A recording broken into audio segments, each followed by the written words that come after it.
오늘 하나님이 저희에게 주시는 말씀 느헤미야 5장 1절에서 19절까지 말씀입니다.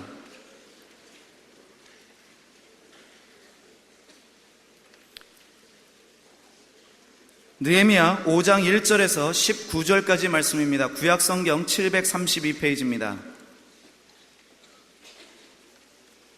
제가 한 절 읽고 여러분이 한 절 읽겠습니다.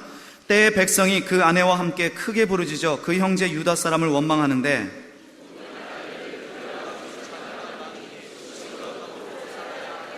혹은 말하기를 우리의 밭과 포도원과 집이라도 전당 잡히고 이 흉년을 위하여 곡식을 얻자 하고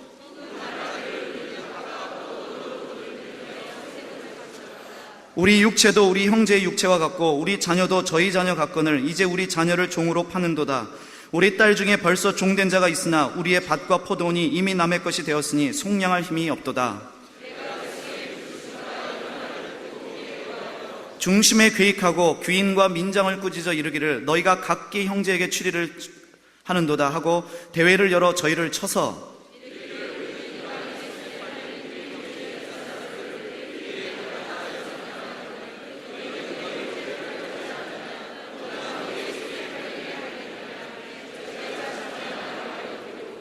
내가 또 이르기를 너희의 소위가 좋지 못하도다. 우리 대적 이방 사람인의 비방을 생각하고 우리 하나님을 경외하며 행할 것이 아니냐.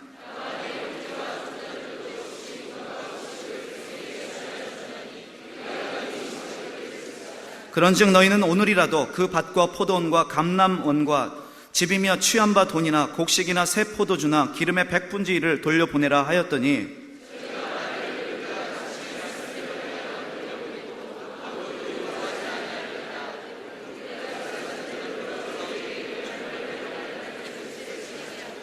내가 옷자락을 떨치며 이르기를 이 말대로 행치 아니하는 자는 하나님이 또한 이와 같이 그 집과 산업에서 떨치실지니 저는 곧 이렇게 떨쳐져 빌지로다 하매 회중이 다 아멘하고 여호와를 찬송하고 백성들이 그 말한 대로 행하였느니라.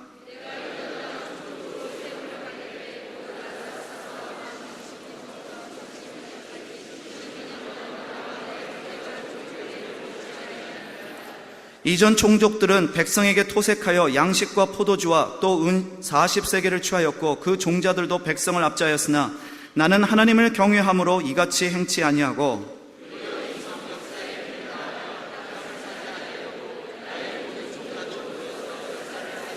또 내 상에는 유다 사람들과 민장들 150인이 있고 그 외에도 우리 사면 이방인 중에서 우리에게 나온 자들이 있었는데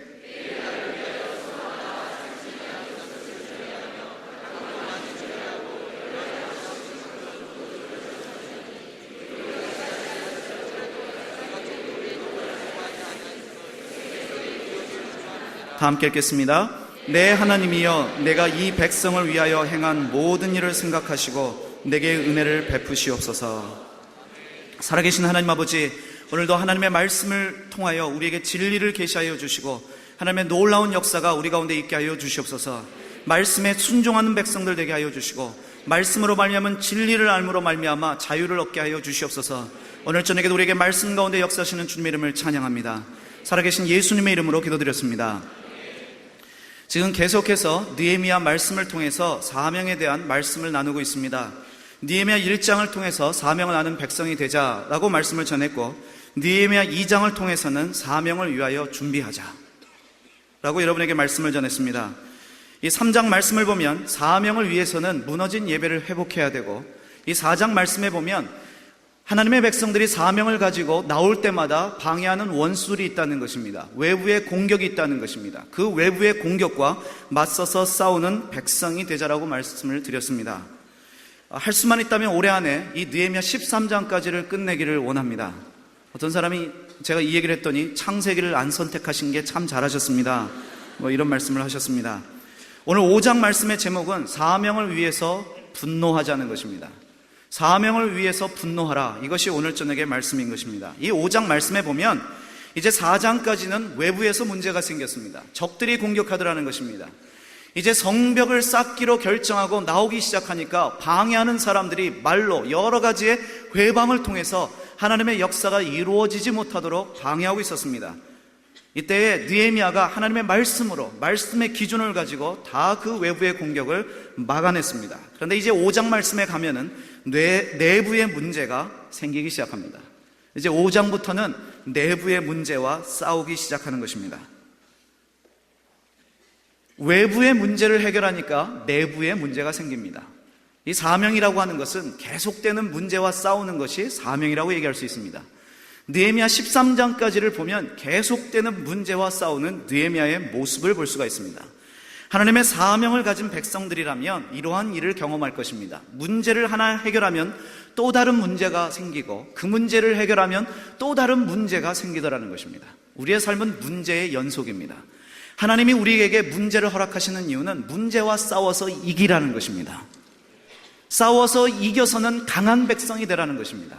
싸우면 싸울수록 사람은 강해집니다. 어떤 사람이 정말 주먹을 잘 쓰는 사람입니까? 어릴 적부터 주먹 쓰는 것을 배운 사람이 강한 사람인 것입니다. 그래서 그런 말 있죠. 싸움도 해본 사람이 한다. 싸움을 못 해본 사람들은 이 주먹만 잡아도 벌써 폼에서 이 차이가 난다라고 얘기를 합니다. 하나님이 우리에게 싸움을 가르쳐 주기 원하십니다. 하나님의 능력으로 이기는 법을 가르쳐 주기를 원하십니다. 여러분 가운데 문제가 있다면 하나님의 축복임을 믿으시기 바랍니다. 얼마 전에 김순호 선교사님 그런 말씀하셨죠. 문제가 있는 것은 축복이다. 우리의 기도에 대한 응답이라고 말씀하셨습니다. 이것이 성경 안에서 하나님이 우리를 훈련하시는 방법입니다. 외부의 문제를 해결하니까 내부의 문제가 생기더라는 것입니다. 여러분, 문제 없는 것을 바라는 사람들이 있을 것입니다. 문제가 없었으면 좋겠다. 문제가 없기를 바라는 사람들이 가야 될 곳이 한 곳 있다라고 지난번에 말씀했습니다. 어디입니까? 공동묘지입니다. 공동묘지 가면 아무 문제가 없습니다. 사람 사는 곳에는 문제가 있습니다. 그러나 문제 있는 곳에 하나님의 말씀의 진리를 가지고 이기는 백성들이 되시길 바랍니다. 우리는 무릎으로 승부 보는 백성들입니다.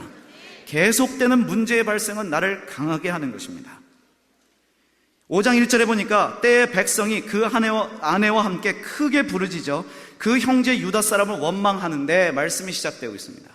이 형제 유다 사람을 원망한다는 말씀의 의미가 뭐냐면 지도자들을 원망한다는 얘기입니다. 그 형제된 유다 사람들 중에서도 지도자들을 원망하는 소리가 들려오기 시작했습니다. 백성이 부르짖더라는 것입니다. 뭐냐면 백성이 말하는 소리가 뭐냐면 우리와 우리 자녀가 많은데 곡식을 얻어먹고 살아야겠다. 먹고 살기가 힘들다는 것입니다. 경제적으로 어렵다라고 하는 이런 하소연들이 들려오기 시작했습니다. 3절 말씀에 혹은 말하기를 우리의 밭과 포도원과 집이라도 전당 잡히고 이 흉년을 위하여 곡식을 얻자. 지금 흉년이 생겼습니다. 곡식을 얻기 위해서는 집도 밭도 포도원도 이제 저당 잡혀야 될 그런 상황이 됐다는 것입니다. 또 다른 사람은 말하기를 우리는 밭과 포도원으로 빚을 내어 세금을 바쳤다라고 얘기합니다. 세금이 너무나 하이텍스였습니다. 너무나 세금이 과대했고 백성이 감당하기에는 너무나 많은 세금이 있었기 때문에 세금을 내기 위해서 집과 밭과 포도원을 이 전당 잡히는 일들이 생기기 시작했습니다. 5절 말씀해 보니까 우리 육체도 우리 형제의 육체와 같고 우리 자녀도 저희 자녀 같거늘 이제 우리 자녀를 종으로 파는도다. 우리 딸 중에 벌써 종된 자가 있으나 우리의 밭과 포도원이 이미 남의 것이 되었으니 속량할 힘이 없다라고 얘기를 합니다. 이 얘기가 뭐야? 이 성경을 좀 고상하게 번역을 해놔서 그냥 고상한 말로 들리는데 누구는 입이고 내 입은 입이 아니냐는 것입니다. 너희만 사람이고 우리는 사람이 아니냐라고 하는 백성의 울부짖음인 것입니다. 빚을 감당할 길이 없으니까 자기의 딸들을 노예로 팝니다. 너희의 딸들만 귀중하고 우리의 딸들은 귀중하지 않냐는 것입니다. 너희만 잘 먹고 잘 살면 되냐는 것입니다. 백성들이 지도자들을 원망하기 시작했습니다. 지도자들에 대해서 부르짖기 시작했습니다. 이때에 6절 말씀해 보니까 내가 이 백성의 부르짖음과 이런 말을 듣고라고 성경은 말씀하고 있습니다. 하나님의 사명을 가진 백성들 어떤 태도를 취해야 됩니까? 여러분, 사명이라고 하는 것은 다른 사람의 울부짖음에 귀 기울일 수 있는 것이 사명입니다. 우리가 내부의 문제를 해결하기 원한다면 우리가 사명을 가지고 하나님의 뜻대로 나가기 원할 때 내부의 문제가 생길 수 있습니다. 이 문제가 생겼을 때 사명을 가진 백성들은 다른 사람의 울부짖음에 귀를 기울여야 된다는 것입니다. 느헤미야는 백성의 부르짖음이 어떠한 것인지 듣기 시작했습니다. 느헤미야는 백성의 울부짖음이 어떠한 것인지를 듣기 시작했습니다. 사는 것이 어렵다라고 고통스럽게 외치는 백성들의 절규를 듣기 시작했다는 것입니다. 여러분들이 사명을 가진 백성들이라면 고통스러운 백성들의, 잘 살지 못하고 가난하고 핍박당하고 고통 중에 있는 백성들의 소리에 귀를 기울이시기 바랍니다. 듣는 것이 필요한 것입니다. 듣고 이해해 주는 것이 필요합니다. 그들의 어렵고 힘든 상황을 이해하려는 마음을 가지는 것입니다. 가졌다라고, 돈이 있고 명예가 있고 권력이 있다고, 많이 있다고 없는 자를 비난하고 멸시하는 자는 하나님이 쓰시지 못하는 것입니다. 저는 여러분 모두가 주님이 주신 사명을 가진 백성들인 줄 믿습니다. 하나님이 여러분에게 무언가 축복을 주신 줄 믿습니다. 하나님이 우리를 축복하신 한 가지 이유가 있다면, 지난번 느헤미야 1장을 통해서도 말씀드렸습니다. 남들보다 하나 더 가진 것이 축복이라고 얘기를 했습니다. 내가 가진 무언가를 통해서 없는 자에게 주고 돕는 것이 사명을 가진 자의 태도인 것입니다. 그렇기 때문에 우리는 어떻게 해야 됩니까? 공부해서 남 줘야 되고 돈 벌어서 남 줘야 되는 인생이 바로 우리인 것입니다. 어떤 사람에게 주어야 됩니까? 우리에게 부르짖는 백성들의 소리가 있습니다. 그들의 소리에 귀를 기울이고 그들의 소리에 다가가서 함께 들어주고 울어주고 그들의 고통의 눈물을 닦아줄 수 있는 백성이 되어야 된다는 것입니다. 오늘날 많은 하나님의 사람들이 이 없는 자들의 소리를 들을 필요가 있습니다. 사명을 가진 백성이라면 있는 자보다는 없는 자, 가지지 못한 자, 고통당하는 자들의 편에 서서 그들의 소리를 들어야 됩니다. 그들의 마음을 알아야 됩니다. 그들의 상황에 대해서 이해하려는 마음 있어야 된다는 것입니다. 여러분, 눈이나 비가 올 때 우리는 어떻게 합니까? 여러분 정도 나이 되면 어떻게 돼요? 이 비가 오면 30, 40대는 잘 부르던 노래가 있죠. 비가 오면 생각나는 그 사람. 오늘 비가 오니까 얼마나 낭만적이냐, 얼마나 영어로 하면 스윗하냐. 이 비 오는 날 우산을 같이 받쳐 쓰고 데이트나 할까. 이런 형제들이 있으면 즉시 차시길 바랍니다. 비가 오는데 오늘 노점에서 노점하시고 벌어서 하루 먹는 사람들은 장사를 공치겠구나. 비도 적당히 와야지. 이렇게 오면은 가난한 자들은 뭐 먹고 살라는 것이냐. 없는 사람들의 아픔에 동참할 수 있는 사람들이 사명자라는 것입니다. 그것이 그리스도인들이라는 것입니다. 비가 오면, 눈이 오면 우리 스키장 갈까? 갈 수 있겠죠. 눈이 많이 와야 돼. 그래야지 스키를 잘 타지. 적어도 예수 믿는 사람들, 사명을 가진 백성들, 백성의 눈물을 닦아주겠다고 결정하고 사명에 목숨 바친 백성들은 눈도 적당히 와야지. 여러분, 눈이 오면요, 이 서울에도 달동네가 있잖아요. 이 달동네라고 말하는 산꼭대기 동네들, 그런 동네는 연탄 배달이 안 됩니다. 연탄 배달 안 되니까 어떤 애들은 아직도 연탄 떼는 데가 있나요? 있어요. 눈이 오면 가스 배달이 안 되고, 눈이 오면 연탄 배달이 안 되고, 눈이 오면 쌀 배달이 안 되니까 지난 겨울에도 눈이 너무 많이 와서 이 산동네 분들, 달동네 분들 굶었다는 얘기가 나왔습니다. 그들의 아픔을 생각하고 그들의 아픔에 눈물을 닦아줄 수 있는 그런 마음을 가진 백성들이 되자는 것입니다. 느헤미야는 철저하게 이 백성들의 소리를 거절할 수도 있었습니다. 쓸데없는 얘기 하지 말아라. 다 그렇게 사는 것이다. 서러우면 출세해라. 얘기할 수 있습니다.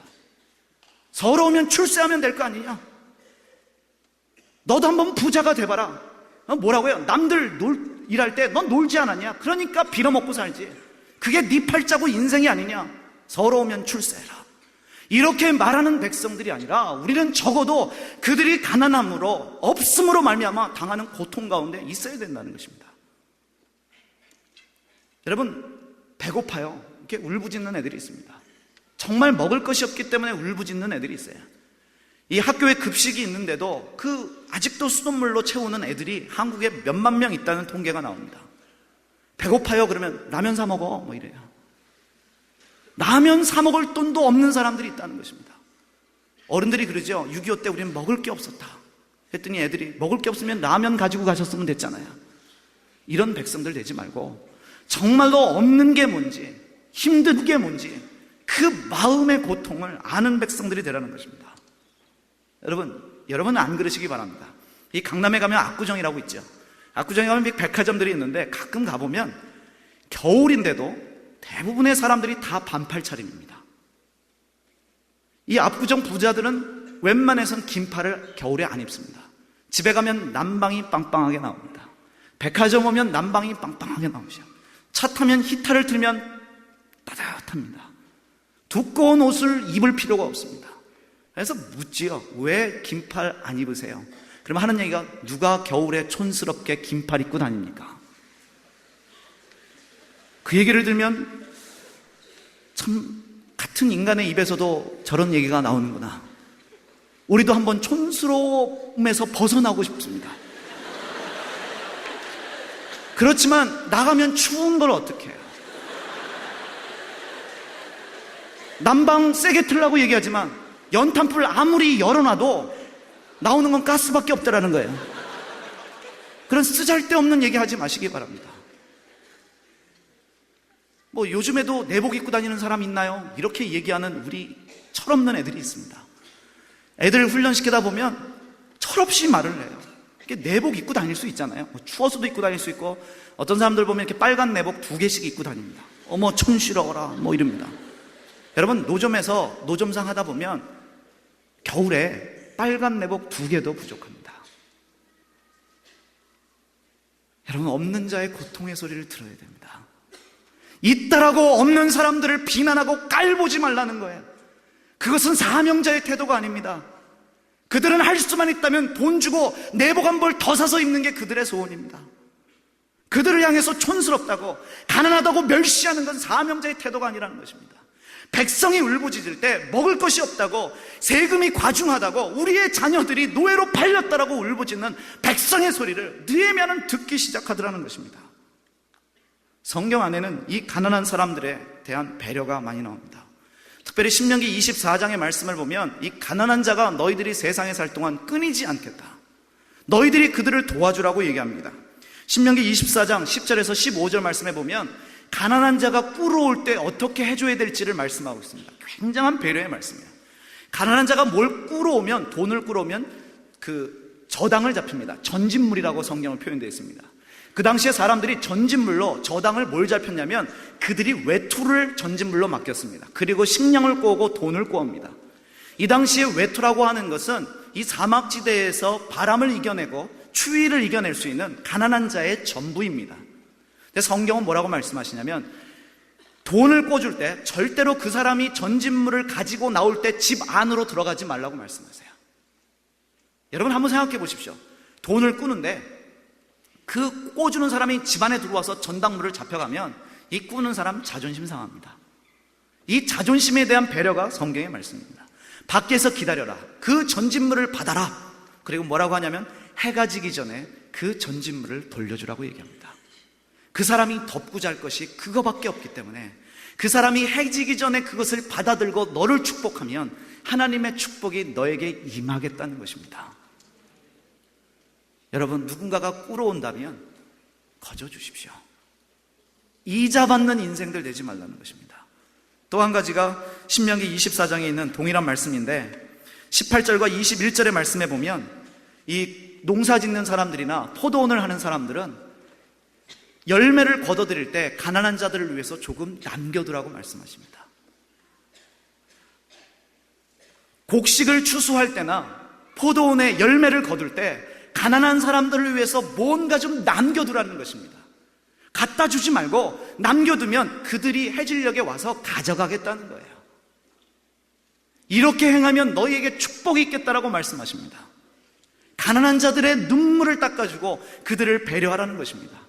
가난한 자들을 학대하지 말고 가난한 사람들의 임금을 절대로 떼먹지 말라고 신명기 24장에 말씀하고 있습니다. 해질녘까지 돈을 끌지 마라, 내일 준다고 내일 준다라고 하지 말아라. 이것이 성경의 가르침입니다. 여러분, 나중에 여러분들이 성공해서 출세해서 사장님 되거든 종업원들의 월급은 목숨 걸고 주는 사장님들 되시기 바랍니다. 외국의 노동자들이 왔을 때 그 사람들 돈 떼먹지 않았으면 좋겠어요.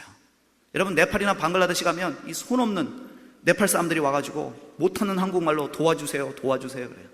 이게 뭐냐면, 한국에 일하러 왔는데 불법 체류자라고 사장이 돈 다 뺏어버리고 손가락 잘렸는데도 보상도 안 해주고 쫓겨난 사람들의 얘기가 한두 건이 아닙니다. 여러분, 신명기 24장에 뭐라고 되어 있습니까? 외국 노동자들의 임금을 떼어먹고 학대하면 그래서 그들이 부르짖으면 너희에게 저주가 임할 것이라고 말씀하고 있습니다. 너희는 못 살아야 되기 때문에 영원히 못 살아가 아니라 그 없는 사람의 눈물을 좀 닦아주고 이해해 주라는 것입니다. 저는 아직도 잊어버리지 않는 일이 하나 있습니다. 저는 중고등학교 시절에 좀 많이 가난하게 살았습니다. 맨 꼭대기도 올라갔다가 맨 밑에도 가봤어요. 제가 초등학교 다닌 시절에 저희 아버님이 미군 부대를 다니셨기 때문에 미제로만 살았습니다. 저희 시절에 미제라고 하면 사람들이 4죽을 못 썼어요.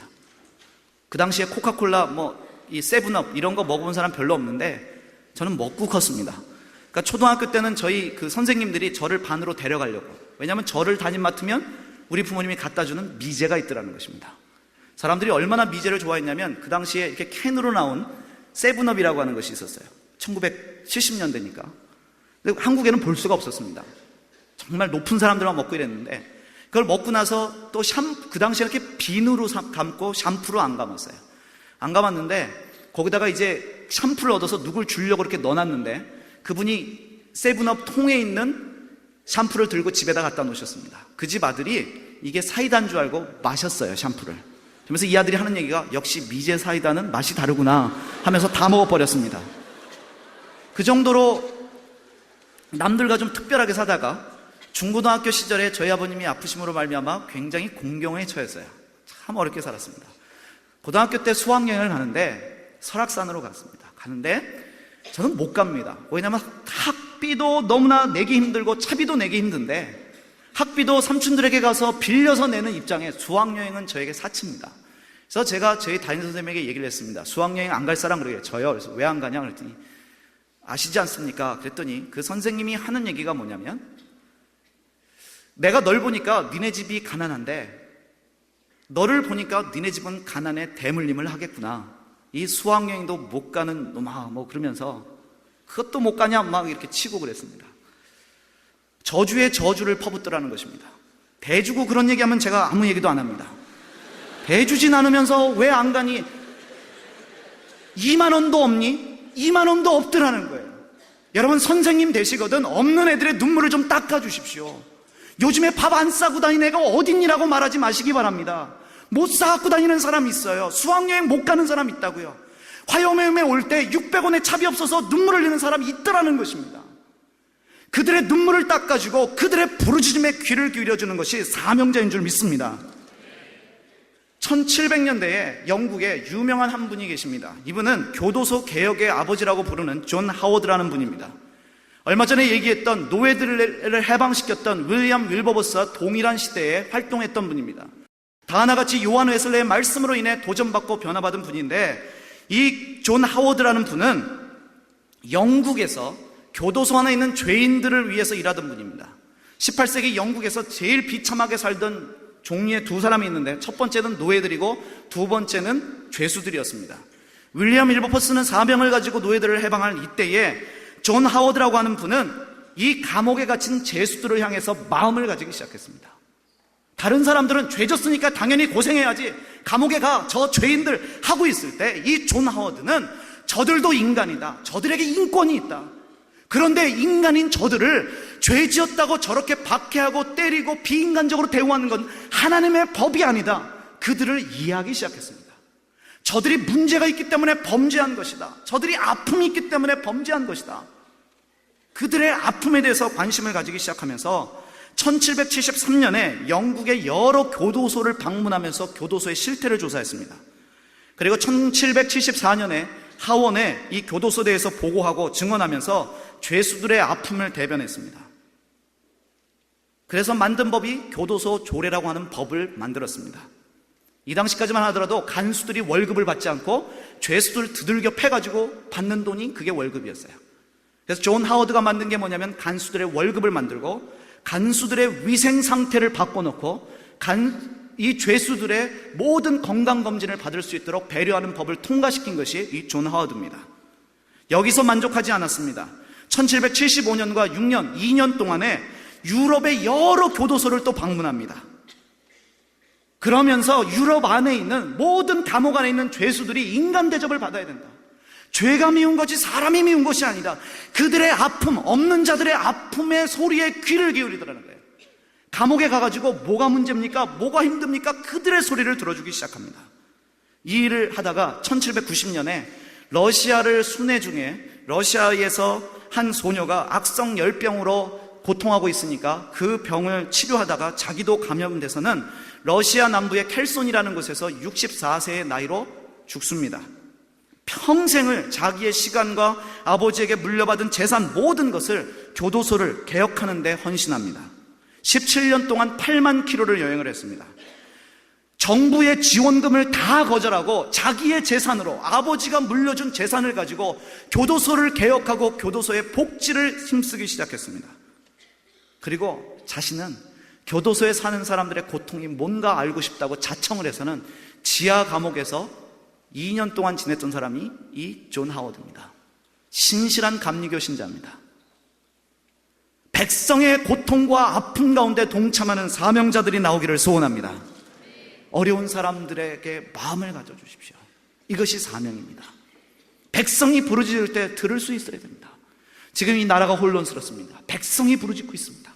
세금이 과하다. 의료보험 이렇게 비싸서 되겠느냐? 우리가 낸 돈 가지고 정부는 뭐 하느냐? 밥 먹기 힘들다. 너무나 비싸다. 물가가 너무 비싸고 월급은 쥐꼬리만 하다. 이 얘기를 정부 지도자들이 들어야 됩니다. 교회 지도자들이 들어야 됩니다. 듣고 어떻게 됩니까? 6절 후반절에 보니까 듣고 크게 노하였다라고 얘기합니다. 사명자는 분노할 줄 알아야 됩니다. 사명자는 노하는 것이 사명인 것입니다. 다시 말하면 사명이란 죄에 대해서 분노하는 것입니다. 문제에 대해서 분노하는 것입니다. 그런데 이 말씀해 보십시오. 뭐라고 되어 있습니까? 크게 분노했다라고 말씀하십니다. 첫 번째는 백성의 소리에 귀 기울이는 것이요, 두 번째는 그 문제에 대해서 분노하는 것이 사명이라는 것입니다. 백성은 어려운데, 거기다 이자를 받아먹고, 백성은 어려운데 있는 사람들은 떵떵거리고 살고, 백성 같은 민족으로서 자기의 민족을 노예로 잡는 이 불합리한 현실에 대해서 느헤미야가 분노하더라는 것입니다. 잘못되고 진리가 아닌 것이 있다면 이런 현실에 대해서 분노할 수 있는 것이 그리스도인인 줄 믿습니다. 여러분, 모세는 온유한 사람이다. 지면에서 가장 온유한 사람이 모세라고 성경은 말씀하고 있습니다. 그럼에도 불구하고 성경에서 모세를 가장 온유하다라고 말씀하고 있지만 그는 분노했다는 사실을 기억하시기 바랍니다. 그런데 모세는 자기가 아프기 때문에, 자기가 상처받았기 때문에 분노한 것이 아니라, 모세는 하나님을 대적하고 하나님 앞에 불순종하는 백성들을 보면서 분노했던 것입니다. 사명자는 내가 아프기 때문에, 내가 거절받았기 때문에, 내가 업신여김을 당했기 때문에 분노하는 백성들이 아니라, 내가 상처받았기 때문에 분노하는 백성들이 아니라, 저것이 진리가 아니기 때문에, 이것이 거짓이기 때문에, 이 제도가 하나님의 법이 아니기 때문에 향하여 분노하는 것이 하나님의 사명자들이라는 것입니다. 내가 힘들고 어렵기 때문에 분노하는 것이 아닙니다. 그것이 다른 사람을 고통스럽게 하는 일이기 때문에 크게 분노하더라는 것입니다. 사랑하는 여러분, 이 민족의 현실을 보면서 크게 분노하시길 바랍니다. 이 민족의 아픔을 보면서, 백성들의 고통을 보면서 여러분 크게 분노할 줄 알아야 된다는 것입니다. 여기까지 얘기하면 무슨 데모 선동하는 것 같죠? 제가 백성의 눈물을 닦아주자 그랬더니 데모했던 분들이 데모 선동하셨으면 참 잘하셨겠네요 그럽니다. 저는 여러분을 선동하고 싶습니다. 하나님을 위해 일어나도록 선동하기를 원합니다. 분노하면서 일어나시길 바랍니다. 그러나 무조건 분노한다고 문제가 해결되는 것이 아닙니다. 화만 낸다라고 문제가 해결되는 것이 아닙니다. 여러분, 여기에 주목하십시오. 느헤미야는 크게 노했습니다. 화가 난 거죠. 그런데 7절 말씀에 중심에 괴익하고, 화를 표출하기 전에 느헤미야는 어떻게 하냐면 듣고 분노하고 7절에 중심에 괴익했다는 것입니다. 무엇입니까? 이 괴익했다는 얘기는 모든 정황을 살피고 모든 상황을 판단하고 문제가 무엇인지, 백성의 말이 진실인지, 어떻게 이런 일이 발생했는지 모든 것들을 살피더라는 것입니다. 모든 문제를 살핀 뒤에 문제를 해결하기 시작합니다. 화는 나지만 이 화를 표출하는 것이 아니라 이 화난 마음을 가지고 중심에 괴익하더라는 것입니다.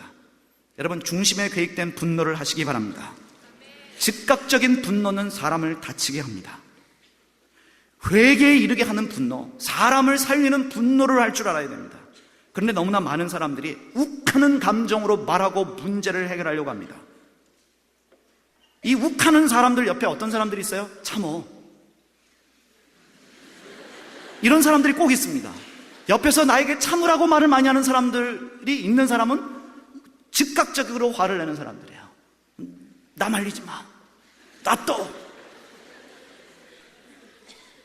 그러면서 분을 내는 건 사람을 다치게 합니다. 야고보서 1장 20절 말씀에 사람이 화를 내는 것이, 성을 내는 것이 하나님의 의를 이루지 못한다고 했습니다. 여러분들 중에 욱하는 심정으로 화내는 분들이 있다면 회개하시기 바랍니다. 그 성품이 바뀌어지도록 주님께 기도하시기 바랍니다. 우리 사명자들은 욱하고 일어날 때 중심에 계획해야 됩니다. 왜요? 사람 살리고 싶기 때문에, 이걸 바꾸고 싶기 때문에, 내가 어떻게 하면 이 문제를 고칠 것인가. 여기 아까 우리 한 캐나다에 이민가 살고 있는 14살 아버지 뭐예요? 화가 나면 참지를 못해가지고 자기 딸을 두들겨 패는. 저는 폭력적인 아버지들 보면 이해가 되지 않습니다. 특별히 이 아내들 때리는 아버지들, 자기 딸 때리는 아버지들 이해가 안 돼요. 어디 때릴 때가 있다고. 여러분, 그런 드라마에 속지 마시기 바라요. 드라마 보면 그런 거 있죠. 뭐 이렇게 남자 여자가 뭐 다툼을 하다가 여자가 막 하면 남자가 뺨을 한 대 딱 때려요. 그럼 여자가 울어요. 놀래며 울어요. 그러면 이제 남자가 껴안으면서 미안해 그러면서 또 잘 돼요. 그런 드라마를 보면 딱 생각납니다. 저 여자는 평생 맞고 살 남자다. 평생 맞고는 살 여자라는 거예요. 때리는 게 있으면 그러십시오. 네가 뭔데 날 때려. 하나님도 날 안 때리시는데 이 인간아. 그러면서 한마디만 해주십시오. 사람이 성을 내는 것이 하나님의 의의를 이루지도 못할 뿐만 아니라 사랑하는 여자도 못 얻느니라 회개하라 하고 돌아서시기 바랍니다. 할렐루야. 어머 오빠 멋있어 뭐 이렇게 평생 얻어치는 인생 되는 거예요. 여러분, 사귈 때요 잘 보시기 바라요. 이 화를 다스리지 못하는 남자들은 쓰임받지 못합니다. 다 잃어버려요. 평생 쌓았던 거 화 한 번 내서 잃어버리는 겁니다. 느헤미야를 보십시오. 얼마나 울분이 터져요. 이 못된 인간들이 있나. 자기 백성을 노예로 잡고 저당 잡힌 거 다 얻어쳐지고 이 망할 백성들 이러면서 당장 칼 뽑아서 뭐 궁예처럼 내가 관심법으로 보겠다 뭐 이러면서 죽여라 그래서는 자기 부인도 죽이고 이랬어요. 제가 저희 딸이 이 왕건을 너무 좋아합니다. 이 어릴 적부터 할아버지하고 뭐 태조 이 어릴 적부터 이 사극만 봐가지고 얘는 사극에 감동을 많이 받아요. 그래서는 같이 이제 몇 번 보는데 그 궁예라는 사람 화를 다스리지 못해요. 근데 왕건 어떻습니까? 중심에 계획하죠. 지금 왕이 되려고 처신을 잘하고 중심에 계획합니다. 내가 개혁하겠다. 이런 화를 다스릴 수 있는 백성들이 되시길 바랍니다. 화를 다스릴 때요 욱하지 마십시오. 여기 있는 특별히 어머니들, 결혼할 자매님들, 욱하는 심정으로 애 때리지 마시기 바랍니다. 정말로 말도 안 되는 일로 애를 때리는 분들 많이 봐요. 몇 년 전에 제가 결혼하기 전에 그런 이렇게 전철을 타고 다닐 텐데 전철 타고 나서 이렇게 걸어가다 봤어요. 내려가기 전에 보도블록인데 어떤 엄마가 애를 한 4, 5살 된 여자인데 이렇게 모자를 쓰고 타이즈를 신고 원피스를 입었어요. 굉장히 이쁜 여자예요. 딸인데 엄마는 뭘 들고 이렇게 걸어가다가 이 딸이 보도블록에 걸려서 넘어졌습니다. 딸이 넘어졌어요. 넘어지니까 애가 5살, 뭐 4살 되는 여자애가 땅에 엎드려 울고 있습니다. 여러분 같으면 어떻게 했어요? 저 같으면 그럽니다. 지금 그러니까 이렇게 세워서 털어주고 아프지 울지 마. 그러면 애는 더 울어요. 그러면 아빠가 있잖아 뭐 이러고 나서 해줘야 될 게 뭐냐면 다리 하나를 들고 보도블록을 향해서 공격을 해줘야 됩니다. 이 나쁜 보도블록, 네가 뭔데 우리 딸을 나쁘게 떼찌 뭐 이러면 애는 울어요. 이렇게 몇 번 했더니 애가 어디만 부딪히기만 해도 저희 딸은 아빠 얘 떼찌 해줘, 냉장고 떼찌 해달라, 문 떼찌 해달라. 그러면 떼찌 뭐 이렇게 하지면 뭐 이럽니다. 이렇게 되지 않아요? 애가 엎드려졌으면 이렇게 세워서. 얼마나 귀중한 딸이고 아들이에요. 그 낳느라고 고통을 얼마나 당했어요. 근데 저는 당연히 그렇게 할 줄 알았는데 누워있는데 이 엄마가 한 손으로 여기를 딱 잡더니 탁 이렇게 세웠어요. 그리고 하는 첫 마디가 너는 눈이 뒤에 달렸니 옆에 달렸니 이 기집애야 뭐 이런 거면 그러면 애가 울겠어요 안 울겠어요? 더 울죠. 그러니까 울지 말라니까 하고 애를 막 때리는 거예요. 여러분 생각해 보십시오. 맞으면서 안 우는 애는 걔는 이상한 애예요. 그런데 엄마들은 때리면서 울지 마 하면서 때립니다. 화를 못 이겨서 그래요.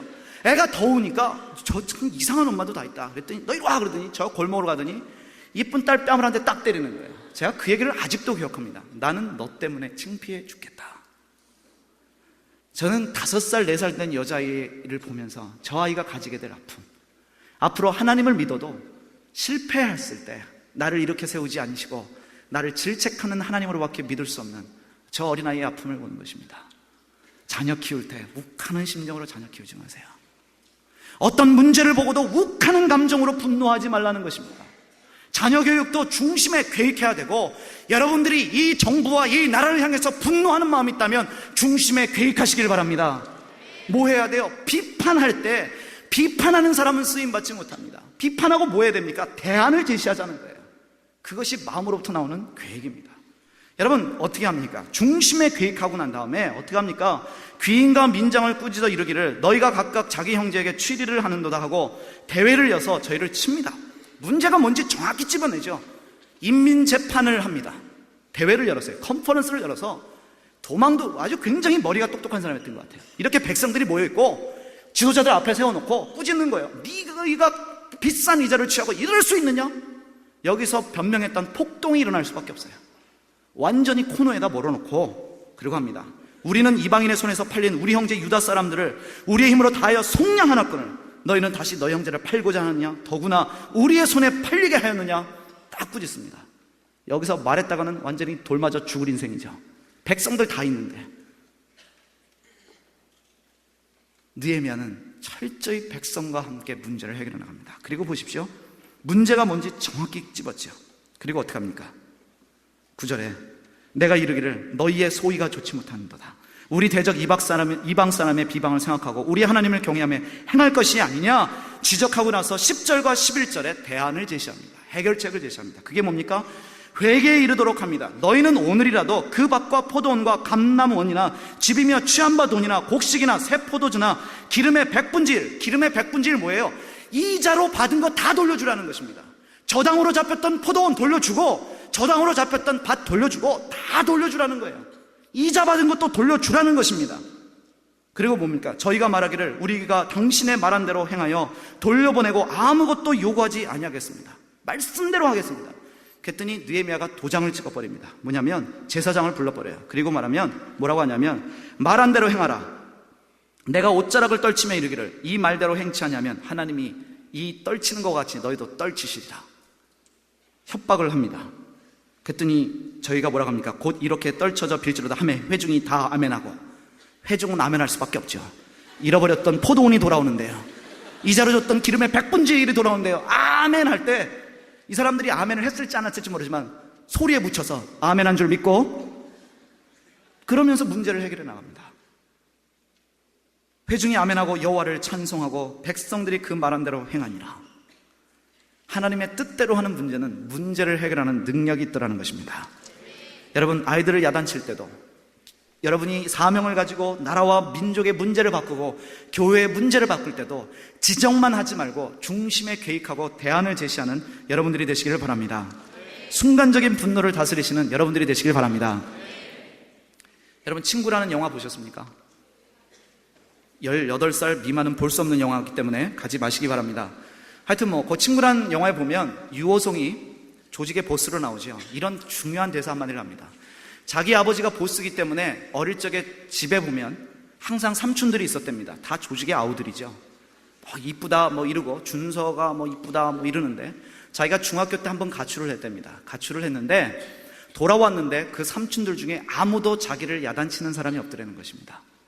그러면서 하는 얘기가, 그때 누군가가 나를 두들겨 패면서 정신 차려라는 말을 한 사람만 했더라도 나는 이렇게 되지 않았을 것이다. 여러분 누군가가 여러분들에게 야단쳐줄 때 감사하시기 바랍니다. 그리고 문제가 있을 때 분노하되 마음에 계획하고 중심에 계획하고 그 문제까지도 고쳐주시길 바랍니다. 세 번째는 무엇입니까? 14절에 보면 내가 유다 땅 총독으로 세움을 받을 때에 곧 아닥사스다 왕 20년부터 32년까지 12년 동안은 나와 내 형제가 총독의 녹을 먹지 아니하였는데 15절에 이전 총독들은 백성에게 토색하여 양식과 포도주와 또 은세 40세기를 취하였고 그 종자들도 백성을 압제하였으나 나는 하나님을 경외함으로 이와 같이 행하지 아니하였다. 사명이라는 것은 세 번째로 하나님을 경외하는 삶을 사는 것입니다. 다시 말하면 이 시대의 빛과 소금이 되기로 결정하는 것입니다. 12년 동안 총독의 월급을 받지 않았다는 것입니다. 이런 국회의원들이 한반도에서 나오기를 소원합니다. 시대의 모델이 되기로 결정하는 것입니다. 왕따가 되기로 결정하는 것입니다. 15절에 이전 총독들은 백성에게 토색하여 양식과 포도주와 은십 4개를 취하였고 그 밑에 있는 사람들도 백성을 압제하였지만 나는 그렇게 하지 않았다는 것입니다. 백성이 어렵고 힘든 상황 가운데 있는데 지도자인 나는 누릴 것인가? 아니라는 것입니다. 16절에 뭐라고 합니까? 도리어 이 성 역사에 힘을 다하여 땅을 사지 아니하였고 나의 모든 밑에 있는 사람들도 모여서 성벽 쌓는 일에 목숨을 걸었다라고 말씀하고 있습니다. 하나님이 주신 사명에 목숨 걸었다는 것입니다. 내가 지도자가 돼서 돈을 끌어모으고 땅을 사고 집 사고 이런 출세하는 데 관심을 갖는 것이 아니라 하나님이 내게 맡기신 일, 그 뒤에 나는 목숨을 걸겠다는 것입니다. 여러분, 지도자가 앞서가면 뒤에 사람도 따라가는 줄 믿으시기 바랍니다. 여기 중요한 표현이 하나 있어요. 땅을 사지 않았다고 얘기합니다. 옛날이나 지금이나 지도자가 되면 땅 샀나 봅니다. 정보가 좋으니까. 우리나라 국회의원들 중에 참 땅 많이 가지고 있습니다. 정치 지도자들 보면 지금 개발될 이 판교에 왜 이렇게 땅을 많이 가지고 있습니까? 판교가 개발될 거라는 정보를 가지고 있죠. 백성들은 집이 없어서 고통받고 있을 때 지도자들은 땅 사는데 목숨 걸면 안 됩니다. 여러분들이 정치인이 되거든 땅 사지 말고 백성의 눈물을 닦아주는 하나님의 종들이 되시길 바랍니다. 뭐예요? 주님이 주신 사명에 목숨 걸었다는 것입니다. 이전 총독들도 그러하니까 다른 사람도 그렇게 하는데 나라고 튈 필요가 뭐 있겠느냐? 느헤미야는 그러지 않았어요. 나는 빛과 소금이 되겠다. 나는 이 시대의 모델이 되겠다. 나는 하나님을 경외하기 때문에 이렇게 행하지 않겠다라고 고백하는 또 다른 사명자들이 나오기를 소원합니다. 왜 그렇게 합니까? 18절에 백성의 부역이 중함이라. 백성은 고통받는데 내가 편안할 수 있겠냐는 것입니다. 사랑하는 여러분, 이 시대의 왕따들이 되시기를 바랍니다.